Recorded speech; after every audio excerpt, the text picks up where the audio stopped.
The Joe Wicks killer bar debate. This is a thing that is dividing the health industry right now, and we're going to break down the truth because James Smith did a 14-minute takedown, but I don't think it's the full story, so let's get into it. If you look at Joe Wicks, he's not saying he's anti-protein bar like everybody is losing their mind about. What he's saying is we need clearer food labels and legislation because on one hand, you can market this as really healthy, and on the other hand, there are potential associated risks with consuming ultra-processed foods that people should know about. And so what this all boils down to is these little traffic light symbols down here, which are copies of South American food warning labels that they've put on ultra-processed food, and just by making this one change to packaging and putting it on TV adverts, they've dramatically reduced the consumption of ultra-processed food, which has had a positive effect on the health of populations. So why are all the health influencers getting their knickers in a twist about it? Because surely they'd want to promote good health for people, but in this case, it's a bit close to home. They love their protein bars. So here's the problem, right?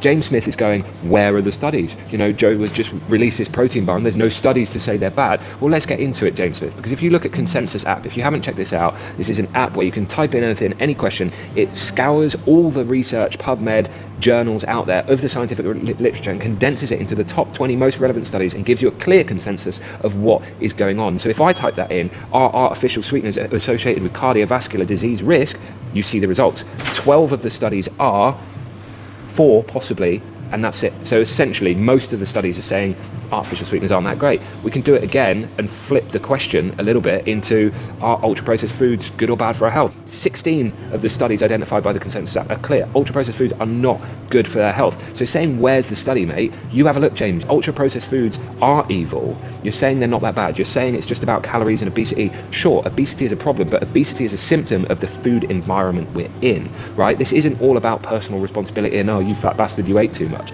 No, we've created a food environment where it's cheaper and easier to eat ultra-processed food. So now 60% of the UK diet is that, which is fundamentally high in calories and super low in nutrition. So we're fucked and we're not healthy. It's a problem. So we need to change the environment. Sure, whilst everyone should take a bit more responsibility and try and choose healthier options, absolutely. And to sit there to say I'm all high and mighty on my pedestal and it's calling Joe Wicks out and he's so bad for trying to do something for charity, for trying to raise awareness on the health of the nation and trying to get some good legislation on food which would help people make healthier choices is a bit rich, mate, when your mate Alan Barrett, founder of Grenade, has just invested in your company No Tonic. So essentially you're conflicted. You've got a bias. You didn't disclose that. You've got a vested interest in these protein companies and doing well in them. So we can't really trust what you're saying in this regard, mate.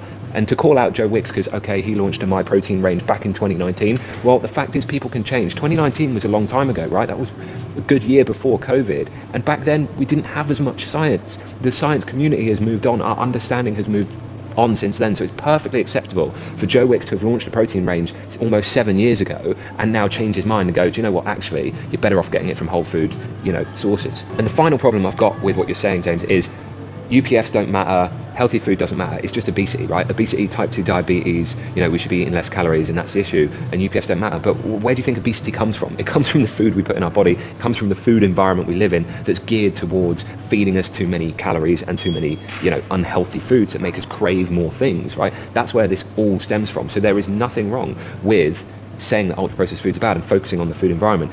But one thing you missed out is you can also be skinny and unhealthy. This isn't just about obesity. You need nourishment in the body.